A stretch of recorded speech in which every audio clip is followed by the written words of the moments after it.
My DNA test results said I wasn't my daughter's biological mother. The real mother was my husband's mistress of 15 years. Let me take you back to how this all started.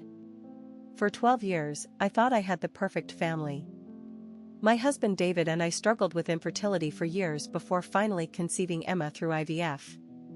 She was our miracle baby, born with the most beautiful dark curls and green eyes that didn't quite match either of ours, but we figured genetics could be unpredictable.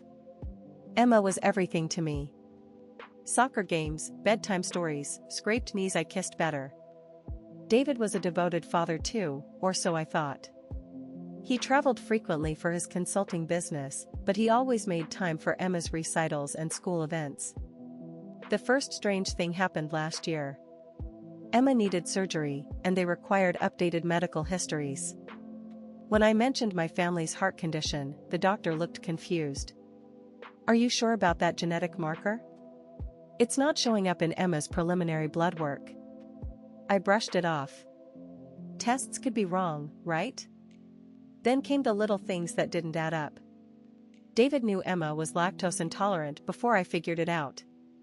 He'd buy dairy-free products without me asking.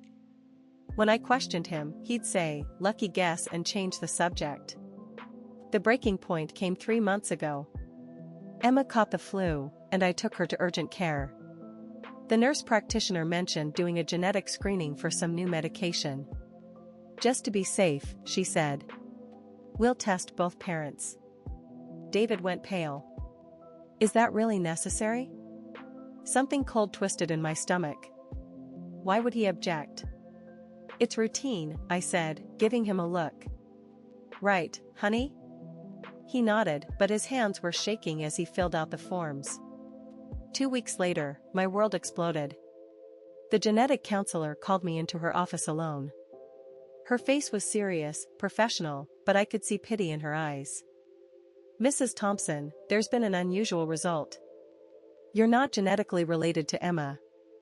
The room spun. That's impossible. I gave birth to her. I have the stretch marks. I have the C-section scar. I understand this is shocking. But the DNA is conclusive. Emma is not your biological daughter.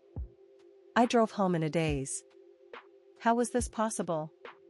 Had there been a mix-up at the IVF clinic? That night, I confronted David. His face crumpled the moment he saw the test results in my hands. Sarah, I can explain. Explain what? Explain how our daughter isn't mine? He sat down heavily, buried his face in his hands. The IVF didn't work. You were so devastated after the third failed attempt. You were talking about giving up, maybe ending your life. I couldn't lose you. What did you do, David? I made an arrangement. With someone who looked like you. Similar height, similar features. She got pregnant, and we switched the babies. The words hit me like physical blows. Switched the babies? At the hospital. I paid people.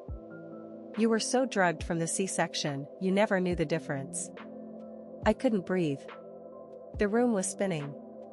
12 years of my life, 12 years of loving a child who wasn't mine. Where's my baby? I screamed. David's silence told me everything. She died, he whispered. 3 days after birth. Complications. I couldn't tell you. You were already so fragile. But something in his eyes flickered. A tell I'd learned to recognize over 15 years of marriage. He was lying. That night, after David fell asleep, I went through his phone. I found a folder buried deep in his photos labeled Work Receipts 2011. Inside were pictures of a woman I didn't recognize holding a newborn baby. The timestamp showed they were taken just days after Emma was born. But these photos were of a different child entirely. The woman in the photos had my husband's eyes. And the baby looked exactly like David. Oh God. There wasn't just one switched baby.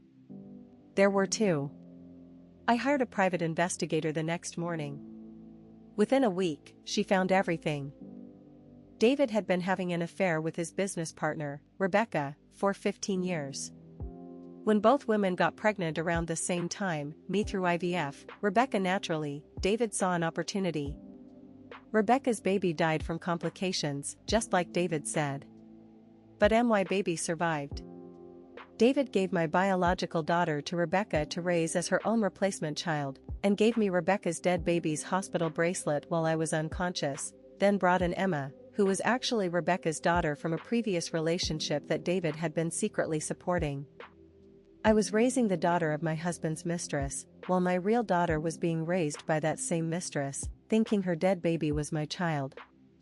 The web of lies was so complex, so twisted, that it took 3 lawyers and a DNA specialist to untangle it all. I confronted Rebecca first.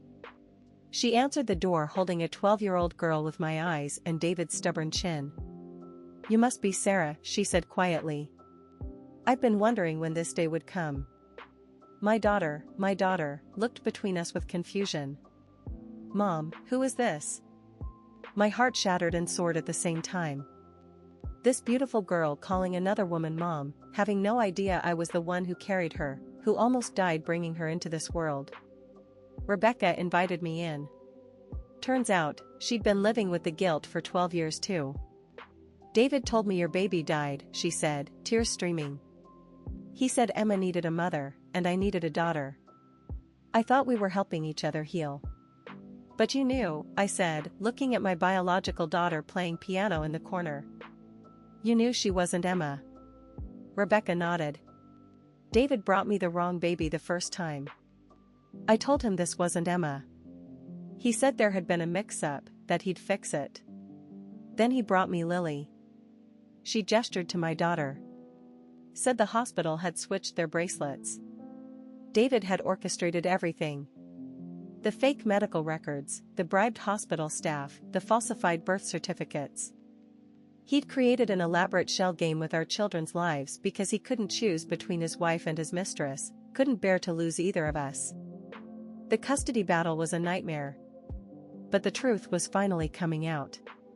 Emma chose to stay with me, the only mother she'd ever known. My biological daughter, Lily, wanted to meet me but stay with Rebecca, who'd raised her with love for 12 years. David lost everything. The fraud charges, the falsified documents, the bribery, he's serving 8 years in federal prison. Now I have 2 daughters. Emma, who isn't biologically mine but will always be my baby. And Lily, who shares my DNA but feels like a beautiful stranger I'm slowly getting to know. Some days are harder than others. But both girls are healing, and so am I. The most beautiful part? They chose to be sisters. Real sisters. They have sleepovers, fight over clothes, and protect each other fiercely. David tried to play God with our lives, but love is stronger than genetics. Family is who you choose to love, not just who shares your DNA. Have you experienced something like this? Tell me in the comments.